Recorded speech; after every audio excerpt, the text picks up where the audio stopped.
ชีวิตสาวลาวคนนี้น่าสงสารมาก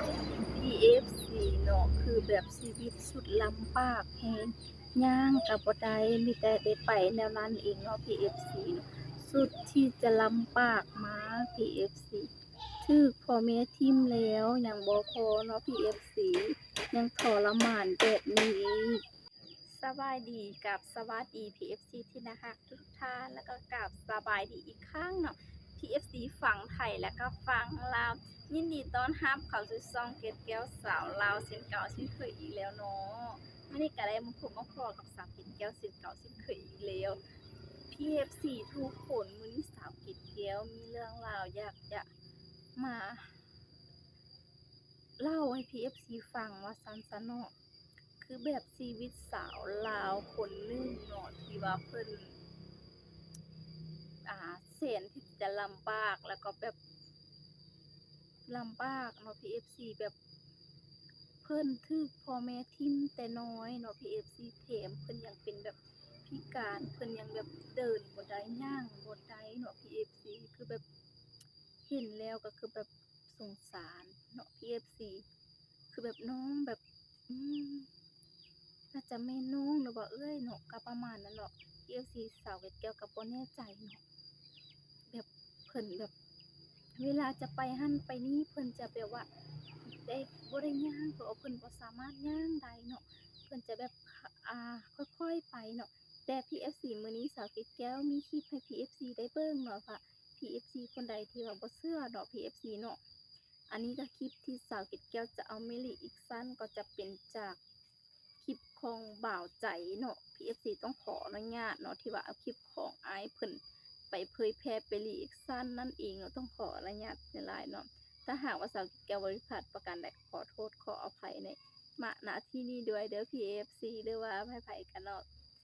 สำหรับเดี๋ยวนี้ทุกคนเดี๋ยวเราจะไปติดตามรับชมคลิปของต้นฉบับเพิ่นเลยเนาะ PFC เดี๋ยวไป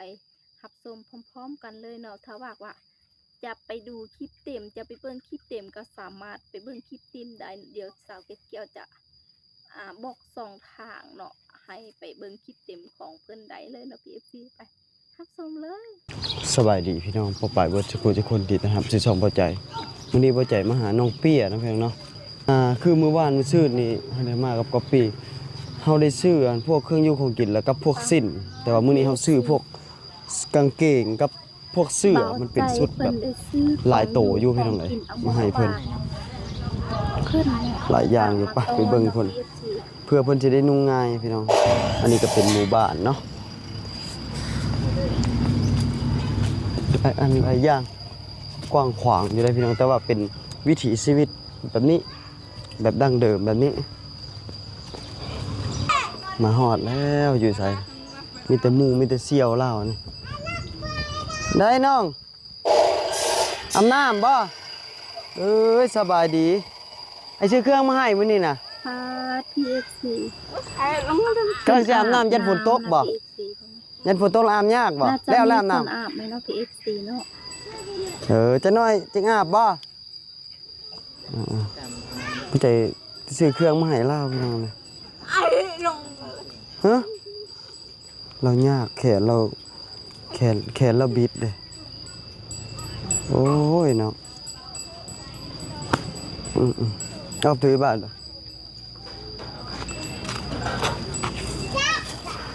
มื้อนี้ไอ้ชื่อมาอาบน้ำนี่ผู้ได้อาบให้มื้อนี้นะอาบผู้เดียว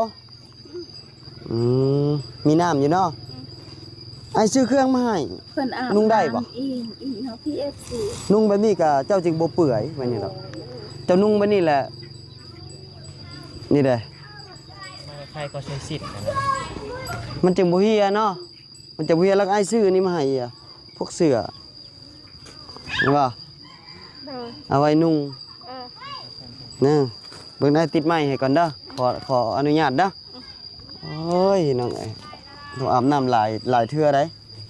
แล้วก็มีส่งเอาไว้นุ่งเวลานอนเวลาหยังเด้อได้หรือว่าคันเจ้านุ่งธรรมดาได้ก็นุ่งซื้อมาให้ลายมันเป็นชุดได้พวกนี้มันเป็นชุดลืออยู่บ่มักอยู่บ่แบบนี้แบบว่านุ่งสบายมักอยู่บ่ง่ายแบบโดย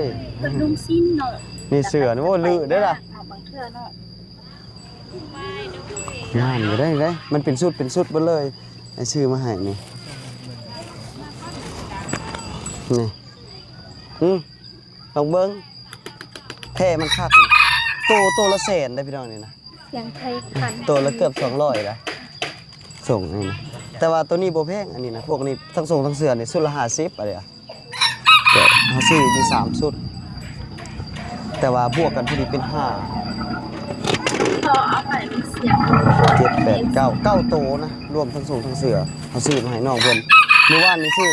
สิ้นนะโตเมื่อวานนี่บ่ โอ้พ่อ สิ้นตัวให้ว่านนี่บ่ เสียงเป็นกวนเยอะมากนี่สาวเดียว แล้วนุ่งหากระแม่นบ่ บ่แม่นโตของเราเองนี่แฟบสบู่เนาะแฟบสบู่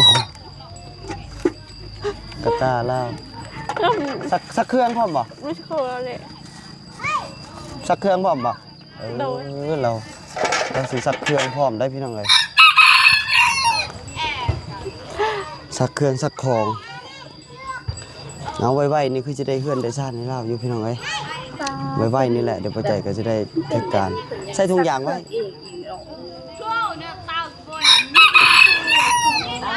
ใส่ถุงยางไว้เด้อเดี๋ยวมันอันนั้นบ่แล้วเราใส่อาบน้ำได้ลองใส่เบิ่งส่งใส่ได้อยู่บ่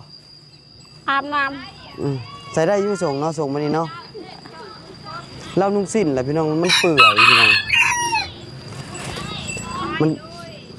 มันเปื่อยใดมันเปื่อยแล้วมันรูโตนเนาะเพราะว่าน้องก็ว่าไงบ่แม่นว่าเด็กน้อยแล้วก็น้องก็เป็นสาวแล้วนะพี่น้องเอ้ยจะนอนแล้วก็อาบน้ำอาบในสิอาบน้ำต่อเลยแม่นบ่ ำ ยันฝนตกแล้วมันยากแม่นบ่ ตกเลย อืม นี่มันไปลมแม่ สิซาหัว มาช่วยนี่ เราสิซาหัวนำอันนี้เฉพาะว่าใจซื้อนี่ตกอยู่ประมาณเท่าไหร่วะ 3,400 แม่นแล้วเนาะประมาณ3,400แล้วพี่น้องซื้อเฉพาะเสื้อผ้านะ ไก่เอ้ย เป็นเงินบาทก็ประมาณ500ปลาย500กว่าบาทน้อยๆประมาณนั้นแหละเจ้าจะอาบน้ำเถอะเด้อ โดยไป อาบน้ำซะปล่อยให้น้องเราอาบน้ำก่อนเดี๋ยวป้าใจสิมาถ่ายต่อนะพี่น้องเนาะอันนี้ก็ให้เราเก็บไว้เครื่องเป็นของแล้วพี่น้องทูอยู่บ่แก้ว ชื่อคือไหนไง ทูเลยบ่ มันละทูอยู่ ตัวซื้อมาให้นะเนาะสบู่ได้สู้อยู่บ่สบู่ ไม่ใช่ว่าผม สบู่ สู้อยู่เนาะ สู้อยู่ ยาสะหัวเด้ ไม่ใช่ว่าไหน นี่ยาสะหัวสู้ใส่อยู่เนาะมื้อนี้เราเอาของกินมาให้มื้อหน้าเลยเช็ดล้อให้อันบ่ง่ายซะตอนนี้ก็มีแผนเช็ดเรือนเจ้ามีเบอร์โทรศัพท์อยู่บ่อ้าย มีแล้วเดี๋ยวค่อยจะเอาเบอร์เจ้าไว้ โดย และถ้ามีหยังแหละเดี๋ยวโทรถามกันนะ โดย ค่อยสิถามหลักๆกันเรื่องสั่งไม้สั่งตอกกันแรกคันว่าสิสั่งมาแต่อยู่บ้านมันมีแต่ว่า บ่แถวนี้ก็มีอยู่มันมีไกล บ้าน มีเงินเลยนี่แหละ บ้านเฮามันไก่แต่บ้านเขาอยู่เมืองพีนบ่ได้ โดย มาพี่เนี่ยไปก้าวก็เป็น100กิโล100ปลายแล้ว แม่น 100กว่าลักเลยพี่น้อง แม่น การเดินทางเฮาเดินทางมานะอันนี้มันเรียบกับไซแดนเวียดเลยเด้ตอนนี้นะเวียดก็ใกล้ๆเลยเนาะ แม่น เวียดก็ใกล้ๆมันติดกับไซแดนเวียดไปเลย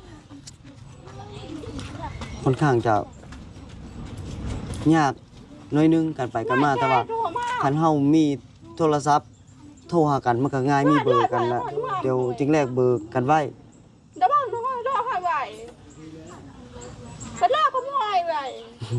นี่หยัง เราห้องว่าเราสิเล่นน้ำมูน้ำคูอยู่เลย ลากไปไหน หมู่แล้วบ่น่ะ ก็เลือกก็ไม่ไหว อันนี้คนอยู่บ้านสมุนมาเอื้อนเอื้อยเด้ก็มาแวะเล่นน้ำลาว หมู่แล้วนี่บ่ ก็เลือกก็ไม่ไหวมา อืม ในหมู่เมืองป่าบ่ยันหมู่เมืองป่า เป็นหมู่เมื่อปะ หมู่ก็อยู่คนอยู่บ้านสมุนเด้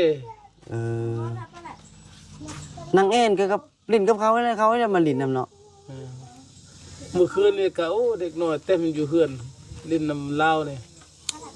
เขาจะไม่เอาตัว พ่อบ่เหงาเนาะ บ่ได้เงา เขาก็เว้าพื้นกันเนาะล่มกันแล้วเนาะ แม่นแล้วเพิ่นก็สุดท้ายเขาเจ้ายอกกันแล้วก็ม่วนตามนั้นแหละ มามันต้องกระดำไปใช่ไหมฮะ อันนี้ก็คือเว่าไงแผนคือตอนนี้เฮาสิเฮ็ดเฮือนให้ลาวพี่น้องแล้วก็คันว่าโตมันเหลือจากกันที่เฮือนล่ะเฮาเฮ็ดห้องน้ำให้เราเลยนะ ต้ม อันนี้นะคือความคิดของเฮา อยากตีตัดหัวเอา แต่ FC ก็สิประมาณเดียวกันพี่น้อง เขาก็เลือกขโมย ทำงานในกันเราโทษมาไปเลยครับมันมีแล้วเรามา เมื่อยบ่ ไปเยี่ยวได้เมื่อกี้นี่นะอันนี้เดฟเฟนเดอร์อันนี้ก็เจจุดประสงค์จากอันผู้ใหญ่ใจดีเนาะถ้าเพิ่นให้เฮาซื้ออันมักเฮ็ดมักล่อให้น้องนำแต่ว่าบ่ใจยังหาซื้อมักล่อแน่แล้วก็ซื้อพวกอาผ้าอนามัยนี้มาให้นะแล้วก็ไข่แต่ชุดก่อนบ่ใจซื้อมีมาให้แล้วก็ซื้อปลากระป๋องมาตื้มเพราะว่าเฮาก็ยังสิได้เข้ามาหาน้องดุอยู่ เมื่อยบ่ เฮาสิซื้อได้ซื้อแบบทยอยมาให้น้องมาหาน้องจากเฮือนเด้ออันนี้เฮือนนี่แล้วก็มาแบบนี้บอลเลยเบิ่งเป็นเป็ดนี่เป็นเป็ดนี่สังเกตเบิ่งแม่นเด้อบอลห้อยเราไปละเราก็มาอาบน้ำอยู่บนนี้นี่อาบน้ำอยู่บนนี้คันว่าเราอัน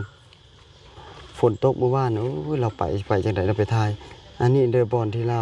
ไปถ่ายนักนี่ต้นไม้นี่แหละนี่ทางเป็นเป็ดแม่นแล้วทางเราแหละเราข้านไปถ่ายอยู่นี่อยู่บนเก่าบ่ได้เราต้องได้ย่างต้องได้หยังไปตลอดเลยแถวๆนี้ล่ะบนเราอยู่ก็อาศัยเล่นกับเด็กน้อยเด็กเล็กเพื่อนนี่มันสูงแห้งก็คือบ่ใจได้เงินที่สร้างแล้วมี FC จากเมืองนอกฝากเงินมาจำนวน 40,000 พี่น้องอันนี้ต้องขอขอบคุณหลายๆที่ให้บ่ใจเฮ็ดเฮือนให้แต่ว่าเดี๋ยวบ่ใจก็สิลงกับอ้ายเพิ่นก่อนว่าจังใดไม่เฮือนราคาเท่าใดค่าสร้างในการเฮ็ดประมาณเท่าใดพอโตของบ่ใจเองเนาะพี่น้องมัน โอ้โห PFC เป็นจังไดเนาะได้เบิ่งได้ส้มกันแล้วก็คือแบบว่าน้องแบบแขนกาปิดเนาะแบบบ่มีฮอลลอขี้เนาะ PFC แล้วก็แบบอยากให้มีคืออยู่ฝั่งไทยเนาะมีแบบ